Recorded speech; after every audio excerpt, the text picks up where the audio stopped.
Salut tout le monde, content de vous retrouver. Alors aujourd'hui, ben voilà, on a un Bitcoin à 20 200 $, un Ether à 1500 $. Donc effectivement, hier, en l'espace de peu de temps, on va essayer de regarder ensemble justement combien de temps, parce que j'ai pas checké les graphiques avant de commencer l'émission. Mais c'est vrai que en très peu de temps, ben, on a un Ether qui a pris quand même 10% et un Bitcoin qui a également pris 5%.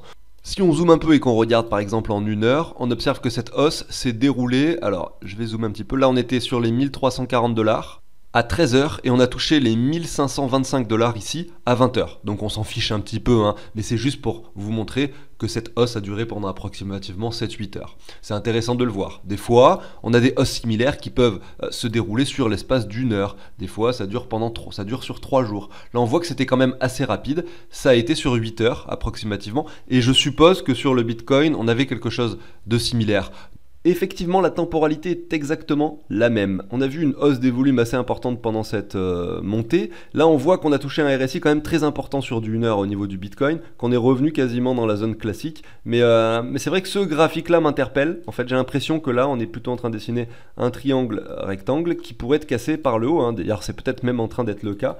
Il va falloir checker ça à la fin de cette heure. Il reste 10 minutes là pour clôturer cette heure. Vous voyez que si on vient chercher ce niveau, si on clôture sur le prix actuel, on pourra s'attendre à encore quelques bougies vertes. Quand je dis on pourra s'attendre, ça ne veut pas dire que ça va se produire. On fait du trading ici, on spécule. C'est-à-dire que peut-être ça peut arriver, les probabilités seront en notre faveur. Et donc c'est un trade qui pourrait se tenter. C'est-à-dire ici vous auriez un AB égale CD, donc la hausse qui a eu lieu pourrait à nouveau se produire dans la même direction et avec la même intensité. Et j'avais envie de faire un trade avec vous aujourd'hui, mais il se trouve que bah voilà, j'ai essayé sur Binance Future et il se trouve que en fait, ils ont fermé la possibilité de trader sur Binance Future depuis quelques mois.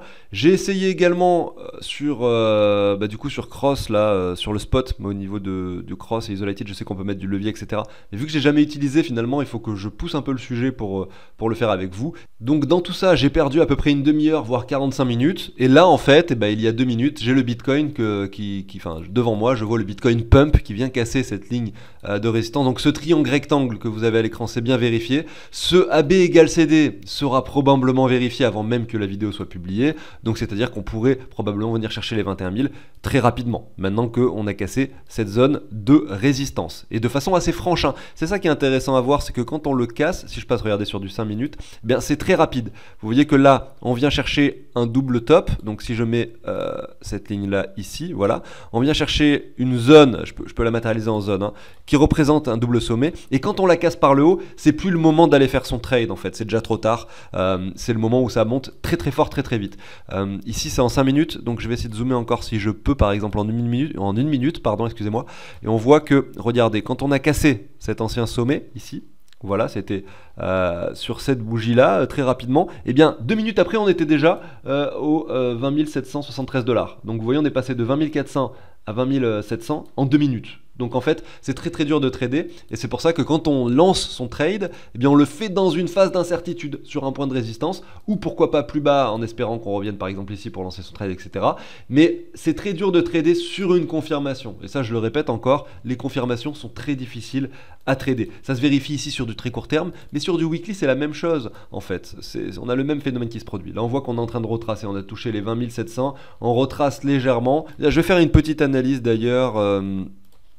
Ici en 1 heure, on va revenir sur le 1 heure, on va zoomer à nouveau sur ce qu'on a à l'écran et sur ce trade du coup que je n'ai pas fait qui aurait été gagnant, et on va prendre ce Fibo de prolongation. Je prends le sommet ici, le bottom là, on voit qu'on est venu chercher les 61,8 de Fibo, donc c'est un niveau de résistance, les 61,8 effectivement au niveau de ce Fibo de prolongation, et après derrière on a les 100%, et ça c'est selon moi le niveau que l'on devrait voir atteint, en tout cas c'est le plus probable, ici aux alentours des 21 144, et derrière si jamais on a un Bitcoin très très performant sur cette journée donc du 26 octobre, pourquoi pas voir avant ce soir les 21 800, c'est quelque chose de possible, il faut en rester conscient. D'ailleurs je me demande est-ce que l'Ether a performé et a cassé ce niveau en même temps que le Bitcoin.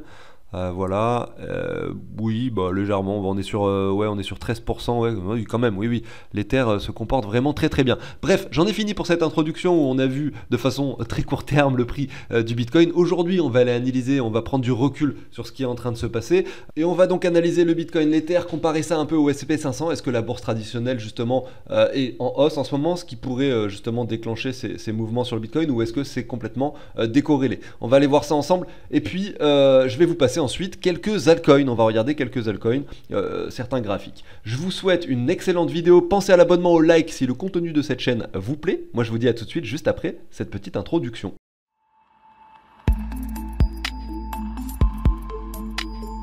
Allez, c'est parti, débutons avec le Bitcoin sur du plus long terme. En weekly, on a touché les 70 000 $ quasiment, hein. On les a pas touchés, mais presque. En novembre 2021, depuis, ça ne fait que chuter. Et puis, ben voilà, on rentre dans une phase baissière long terme, a priori, qui peut durer quelques années. On le sait, le prochain halving du Bitcoin, c'est en 2024. Mais malgré tout, pourquoi pas voir des mouvements assez intéressants, des retours par exemple aux 35 000, voilà, des mouvements un peu plus amples que ceux qu'on est en train de connaître maintenant, qui sont vraiment très ennuyants. Ça, c'est la question qu'on se pose. Aujourd'hui, un petit mouvement sur le Bitcoin, mais rien d'alarmant, hein. C'est pas parce qu'on prend 300 $ en 2 minutes qu'en fait il se passe un truc voilà, incroyable. Non, non, non, non, on reste dans un marché, voilà, regardez le graphique weekly, qui ne fait pas grand chose, un marché qui stagne, avec ici, en tout cas sur les clôtures weekly, un nouveau bottom. On voit également sur le RSI sur du long terme que voilà, on est peut-être en train de dessiner une divergence qui n'est pas confirmée encore, et qui pourra se confirmer, voilà, si le Bitcoin, par exemple, donc dimanche soir, vient clôturer sur un prix un peu plus élevé que celui qu'on a actuellement, c'est-à-dire par exemple les 21 500 ou les 22 000 $, à ce moment-là, on pourra voir donc sur le RSI, d'ailleurs même le prix actuel, hein, d'ailleurs ça serait la confirmation, le voilà, qu'on aura cette confirmation weekly. Et j'en parle aujourd'hui parce que bah, c'est que depuis aujourd'hui que là le RSI vient nous confirmer cette divergence. Et ça c'est intéressant, ça pourrait traduire, en tout cas ça pourrait être un des premiers signaux qui annoncerait pourquoi pas une reprise du Bitcoin qui serait à modérer, hein. Une reprise qui, si dans un premier temps, par exemple, cette reprise nous amène, admettons, sur cette ligne que vous avez à l'écran 28 000, c'est déjà énorme, hein. On aura déjà quelque chose qui se reprend avec un retour, donc pardon, c'est pas ce que je voulais faire, un retour sur une ligne de résistance très importante. Cette ligne qui avait stoppé le cours à plusieurs reprises, qu'on pourrait bien sûr revenir voir en tant que résistance. Cette ligne également, si je reprends le graphique du Bitcoin ici, un petit peu plus long terme, et que je positionne un Fibonacci de retracement, donc qui vient récupérer toute cette baisse qu'on a connue cette dernière année, et bien une zone également qui représente les 23,6 de Fibo.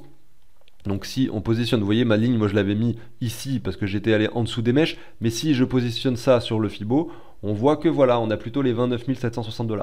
C'est une forte zone de résistance, et si jamais le Bitcoin confirme cette divergence, vient chercher d'abord dans un premier temps les 24 000, s'appuyer sur cette résistance pour la casser vers le haut, donc il y a quand même beaucoup d'étapes avant que ça arrive, et que le prix du Bitcoin, enfin que le Bitcoin vient chercher les 29 000 $, bah là il faudra faire très attention. Très attention. Et ça sera plus un moment, ça sera pas un moment selon moi, si jamais ça arrive, hein, où il faudra investir. Et ce sera pas un moment où il faudra investir. Parce que là, ça sera à mon avis une période de temps où beaucoup de gens viendront s'intéresser à nouveau aux crypto-monnaies. Si le Bitcoin retourne 29 000, je suis convaincu que sur la chaîne, je vais commencer à avoir des vidéos avec 5 000 vues, 4 000, 5 000, 6 000 vues, alors qu'en ce moment, je fais du 1000 vues sur chaque vidéo. Vous voyez que l'intérêt va revenir, etc.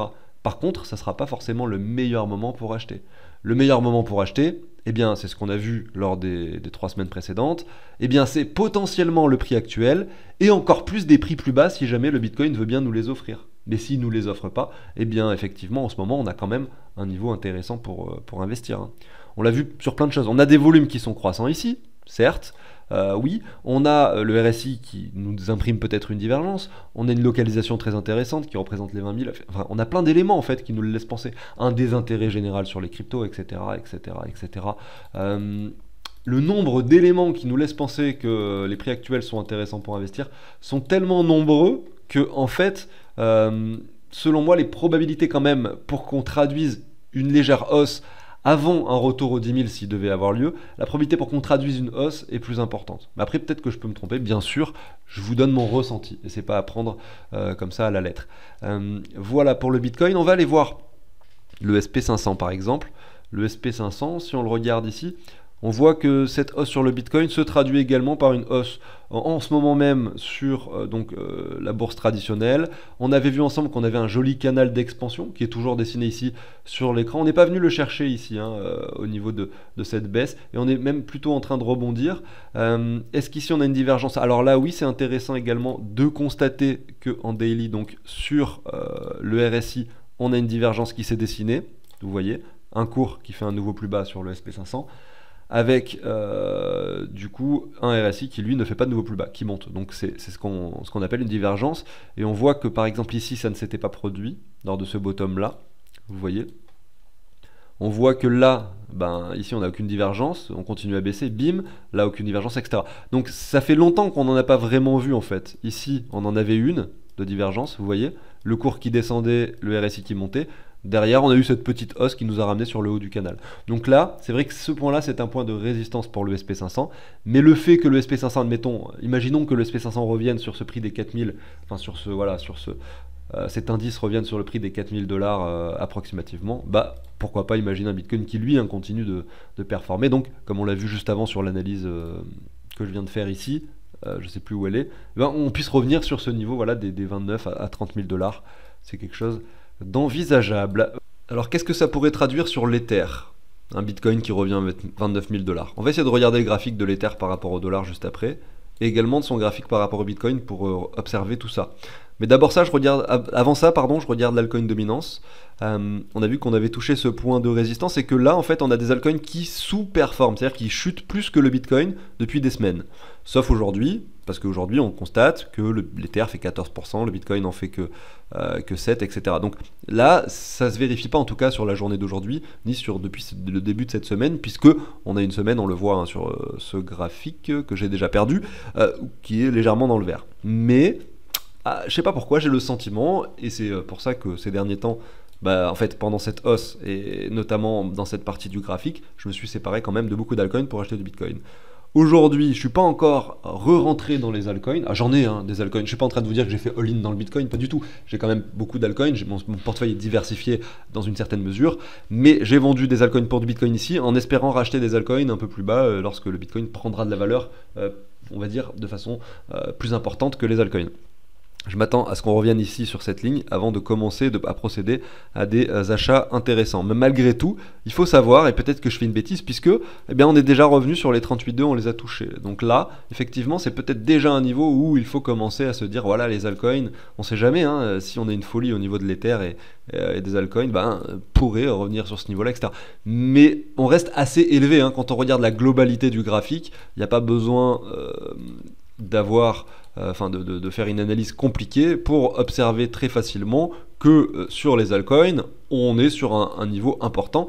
Et même si on zoome encore plus sur le niveau et qu'on prend la médiane, on est plutôt dans la partie haute. Donc on est vraiment sur un prix, en tout cas sur une altcoin dominance très élevée. Donc attention, bien sûr à cela. Vous voyez qu'ici par exemple au mois de juin, là en revanche on était revenu dans cette zone rouge que je vous avais tracée ici, qui représentait ce point de support très intéressant que nous sommes revenus chercher avant de rebondir. Donc si le Bitcoin devait rebondir aux 29 000 dollars, à quoi est-ce qu'on pourrait s'attendre sur l'Ether? Alors, on voit que l'Ether, lui, vous voyez, n'a pas du tout de divergence, parce que là, il ne fait pas de nouveau plus bas, comme c'était le cas sur le Bitcoin. Donc il a un graphique, on voit qu'il se comporte mieux que le Bitcoin. Mais justement, le fait qu'il se comporte mieux, ça ne veut pas dire qu'il va continuer à se comporter mieux, bien sûr. Ça veut dire que jusqu'à maintenant, en tout cas depuis le mois de juin, où il était allé chercher un niveau très très faible, eh bien l'Ether se comporte plutôt bien. On voit qu'on revient malgré tout sur un point de résistance assez important. Est-ce que c'est d'ailleurs, je me pose plein de questions en même temps, je divague un peu trop peut-être dans mes émissions, n'hésitez pas à me le dire si c'est le cas d'ailleurs. Mais est-ce que justement, si je prends le Bitcoin par rapport au dollar, je vais essayer de me mettre sur le même time frame, la weekly, on va se mettre en weekly. Est-ce qu'on a quelque chose de similaire au niveau de cette ligne de résistance? Vous voyez, ça c'est quelque chose d'intéressant à voir, je trouve.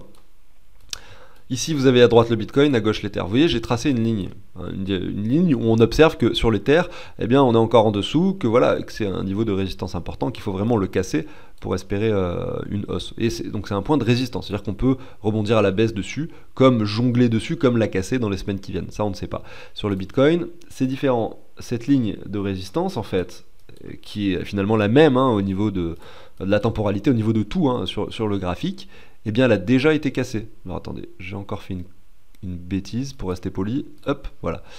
Elle a été cassée. Elle a été cassée ici, cette semaine du 19 septembre. Et là, on latéralise finalement à droite de cette ligne. Donc ça, c'est intéressant. Évidemment, c'est pas une chose où voilà, il faut se dire bah voilà, bon, le Bitcoin a cassé cette ligne de cette diagonale, donc c'est bon, c'est sûr, il va performer alors que l'Ether lui va chuter. Non, pas du tout, pas du tout. Mais on va dire une phase, en tout cas une approche un peu différente en se disant que le Bitcoin a passé une étape que l'Ether lui n'a pas passé. Ça, c'est intéressant de le constater. Je vais revenir uniquement sur l'Ether. Si le Bitcoin monte aux 29 000 $, eh bien, que peut-on imaginer pour l'Ether par rapport au dollar? Là, il est à 1500. Déjà, moi, ce que j'aime bien faire dans ce cas-là, c'est, on va ouvrir encore un deuxième graphique, et là, au lieu de regarder le Bitcoin, on va faire Ethereum par rapport au Bitcoin. On va voir un petit peu ce qu'il y a et ce qu'il se passe. Donc, l'Ether est plutôt haut par rapport au Bitcoin, c'est-à-dire qu'il se comporte quand même bien. Vous voyez là, c'était le mois de juin. Et en fait, cette partie du graphique où on voit l'Ether qui reste quand même assez bas par rapport à ses précédents niveaux, on voit qu'en fait, par rapport au Bitcoin, il est plutôt élevé et il s'est plutôt bien comporté ces dernières semaines. Donc on va pas faire une analyse très poussée, mais regardez ici, on a un sommet, on va se dire que ça c'est un niveau de résistance important. On pourrait le matérialiser plutôt sur une zone parce qu'on voit que chaque sommet est sur des niveaux un peu différents, donc c'est un peu embêtant de mettre une ligne ici. Donc on a ce niveau-là qui est un petit peu plus élevé. On a également du coup cette zone-là qui finalement représente le bottom qui, je pense, pourrait faire un joli support si on devait y retourner. Et la médiane de tout ça pourrait se positionner à peu près par ici. Et je pense que ça correspond d'ailleurs si on ajoute un indicateur de volume. Alors volume. Alors on va mettre visible. Tac. Ça doit correspondre à une des zones où effectivement l'Ether par rapport au Bitcoin a été le plus échangé. Vous voyez, voilà, je me positionne ici sur cette partie du graphique, sur vraiment, je me concentre vraiment sur cette partie-là, et on observe que sur cette partie-là, l'endroit, enfin on va dire le niveau où l'Ether a le plus été échangé avec le Bitcoin, c'est le niveau où je l'ai mis cette ligne. C'est la ligne médiane en fait entre ce niveau de support et le niveau de résistance. Donc c'est intéressant, on voit que y a tout qui colle. Et si on met un Fibo, qui récupère donc le bottom ici et le top ici, bon vraiment au niveau des mèches, eh bien on a les 61,8 qui se situent un petit peu plus bas et qu'on les a pas atteints. On est allé chercher les 0,5, on rebondit un petit peu, etc. Donc vraiment, moi, il y a deux choses. Soit effectivement, là on vient chercher du coup cette zone de résistance, mais elle est plus très loin, voilà, 10% de plus de l'Ether par rapport au Bitcoin. Soit effectivement, on vient finalement récupérer cette zone de rechargement. Et là, on est plutôt sur du 20% de chute, vous voyez. Donc au niveau de la hausse et de la chute, on n'a pas les mêmes pourcentages. Si ça monte, on peut espérer une petite hausse. Et ça chute, eh bien on sait qu'il peut y avoir une chute quand même assez importante. Et ça, en fait, ça pourrait être matérialisé par un Bitcoin qui monte aux 29 000 $, avec un Ether qui, lui, donc, admettons, dans le scénario où l'Ether performe par rapport au Bitcoin, un Ether qui monte, du coup, on a vu 10% de hausse. Donc, si le Bitcoin passe de 20 000 à 29 000, il prend, lui, 30%. Vous comprenez le raisonnement. Et donc, du coup, l'Ether, lui, prendrait déjà 30% de base, plus les 10% qu'il prendrait par rapport au Bitcoin. Donc ça ferait pas 40, mais voilà, ça correspondrait approximativement à des niveaux qui se situeraient aux alentours des 2000, 2100, 2200 $. Donc si on a un scénario où le Bitcoin monte et l'Ether monte plus que le Bitcoin, bien sûr on reviendrait dans cette zone de résistance. On pourrait avoir un Ether qui revient finalement sur ce sommet qui a eu lieu au mois d'août, simplement, au niveau de l'Ether par rapport au dollar.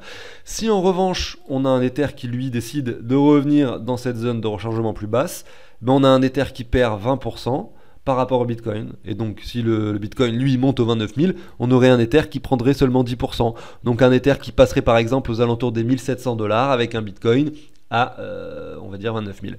Et moi je pense que c'est le scénario le plus possible si on a un Bitcoin qui monte, d'avoir un Ether finalement qui peut-être perdrait de la valeur par rapport au Bitcoin. Et ça, je dis ça également parce que quand on regarde du coup l'altcoin dominance, donc c'est le graphique que je vous ai montré tout à l'heure, on a vu ensemble qu'il y avait un potentiel effectivement, alors c'était celui-là, un potentiel de baisse encore important qui pourrait nous ramener sur cette ligne ici. C'est le scénario que je privilégie, on va dire. C'est peut-être pas ce qui va se passer, bien entendu. Mais voilà, ça nous permet d'avoir différentes approches de ce qui pourrait se passer. Et là, j'ai simplement parlé du Bitcoin et de l'Ether. Mais derrière, on sait que l'Ether, lui, c'est le leader des altcoins. Et si l'Ether décide de performer par rapport au Bitcoin, il est probable que quand même la plupart des autres crypto-monnaies, en tout cas du top 50, fassent la même chose.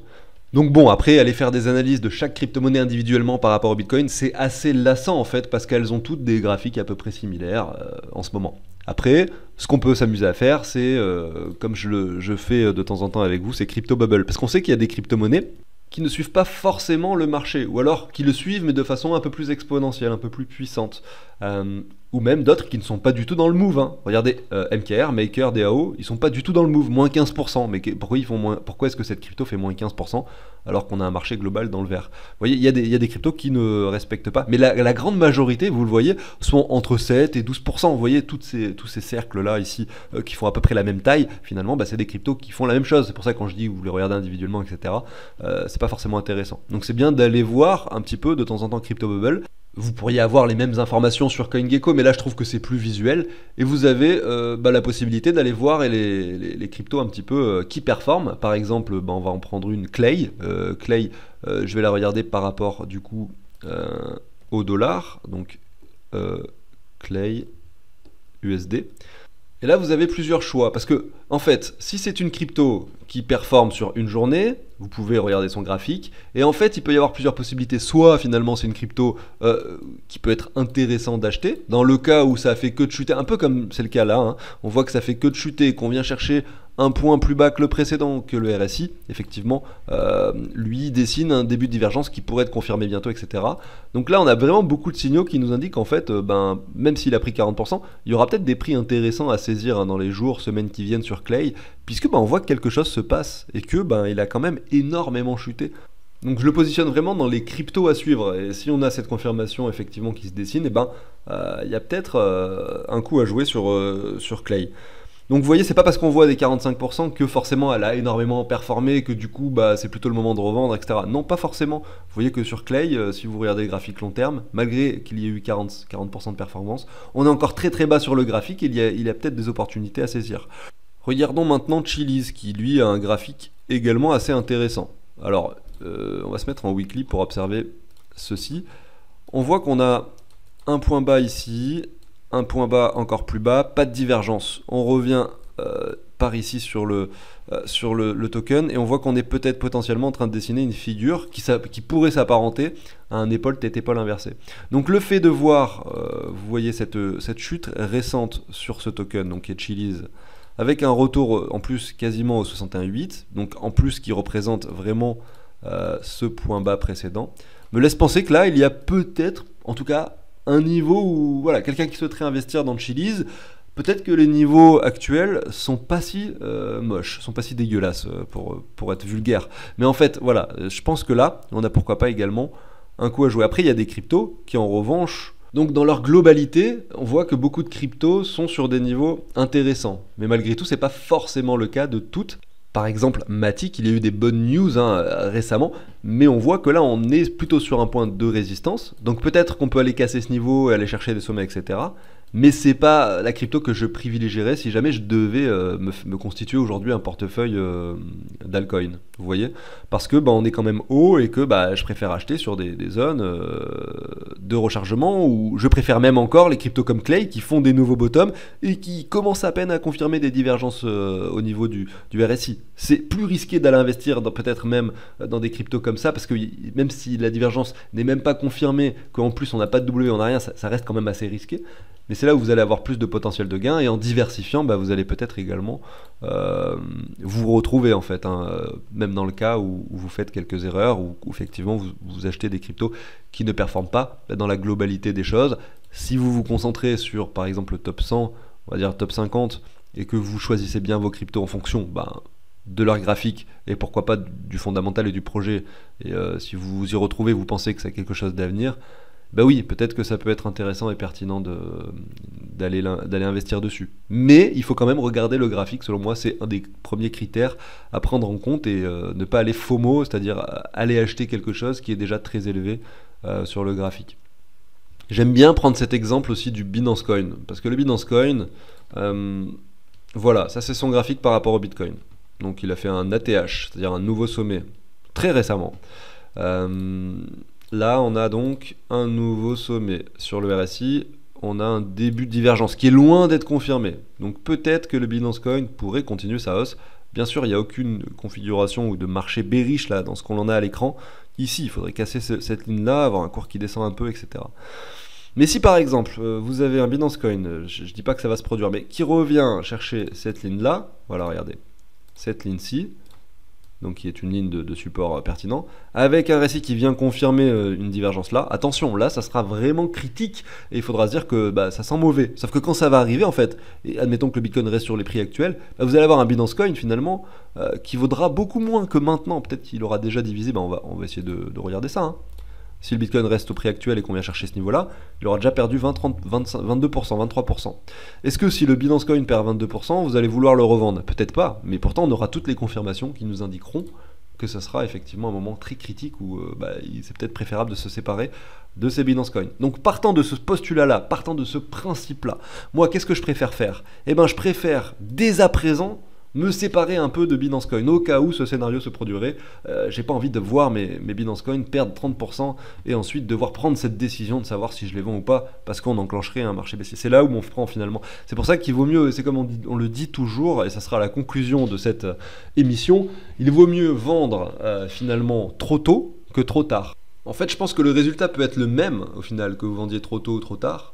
Parce que si vous vendez trop tôt et que ça performe et que ça fait encore x2, ou si, voilà, enfin je veux dire, au niveau du risque, c'est un peu pareil. Sauf que c'est beaucoup plus facile psychologiquement d'aller appuyer sur le bouton vendre quand c'est trop tôt, en fait, quand c'est finalement un moment où on est sur un sommet, plutôt que d'appuyer sur le bouton vendre quand l'actif que vous êtes en train de vendre vient de perdre 30%. Ça, c'est très difficile à faire et il y a un risque très important pour que vous ne le fassiez pas et que derrière, il perde encore 30% supplémentaires. Voilà, c'était un peu la conclusion. Je vous parle avec expérience. En tout cas, des choses que j'ai pu vivre à la fois lors de ce bear market que l'on vient de vivre il y a moins d'un an, et également les phases baissières que l'on a connues précédemment. Ça fait à peu près depuis 2018 que je suis sur le marché, donc je ne peux pas prétendre avoir une expérience énorme dans le trading et l'investissement, mais malgré tout, j'aime bien partager ce que j'ai appris, ce que je sais, et j'essaye surtout de ne pas reproduire mes erreurs dans le futur.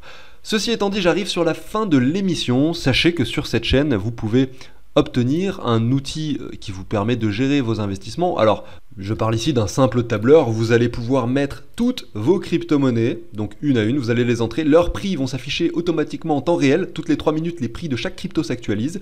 Vous allez dire combien vous en possédez sur chacune de vos plateformes. Sur Binance, j'ai tant de, par exemple, d'USDT. Vous allez mettre sur la deuxième colonne Coinbase, vous avez tant d'USDT, etc., etc. Même sur les plateformes décentralisées. À la fin, ça vous fait le total de tout. Et par rapport à toutes les plateformes, si vous en avez 10 et que vous avez de l'argent sur plein de trucs différents, vous savez où vous en êtes par rapport à ce que vous avez investi, parce qu'il y a un onglet qui vous permet de mettre toutes les transactions que vous avez fait par rapport à l'euro pour savoir combien vous avez investi, et vous allez avoir des chiffres intéressants, les pourcentages de hausse, la répartition, le pourcentage de stable et de crypto que vous avez dans votre portefeuille, comment est-ce que vous pouvez gérer ça, vous voyez des choses comme ça. Et puis derrière, ça permet également de calculer sa plus-value lorsque vous revendez des actifs numériques pour de l'euro, vous allez connaître la plus-value associée à cela. Ça peut vous aider dans la déclaration d'impôt par exemple, mais en fait, peu importe. Moi, je vous calcule ici uniquement une plus-value, à vous d'en faire ce que vous voulez. Je ne suis pas avocat fiscaliste et je ne prétends pas, on va dire, donner des conseils sur les déclarations d'impôt. Mais c'est une aide et moi, je m'en sers personnellement pour mes déclarations d'impôt parce que sinon, en fait, on ne sait absolument pas comment la calculer. Pour obtenir ce tableau, vous allez dans la description de cette vidéo. Vous pouvez cliquer sur le plus si vous êtes sur l'ordinateur ou bien sur le titre si vous êtes sur le téléphone. Vous allez tomber dans la description et puis derrière, vous allez avoir des liens. Et il y a un lien, alors je vais essayer de vous montrer en même temps, un lien qui vous permet d'aller directement donc, sur une vidéo où j'explique beaucoup mieux le tableau qu'aujourd'hui et un lien qui vous amène sur le site de CryptOrganize. Donc pour effectuer une donation, si jamais vous souhaitez, vous voyez, vous avez l'option donation en haut ici, vous pouvez en faire une pour obtenir cet outil d'investissement. Merci à tous de m'avoir écouté, je vous souhaite une excellente journée, une bonne semaine, à très bientôt, salut tout le monde.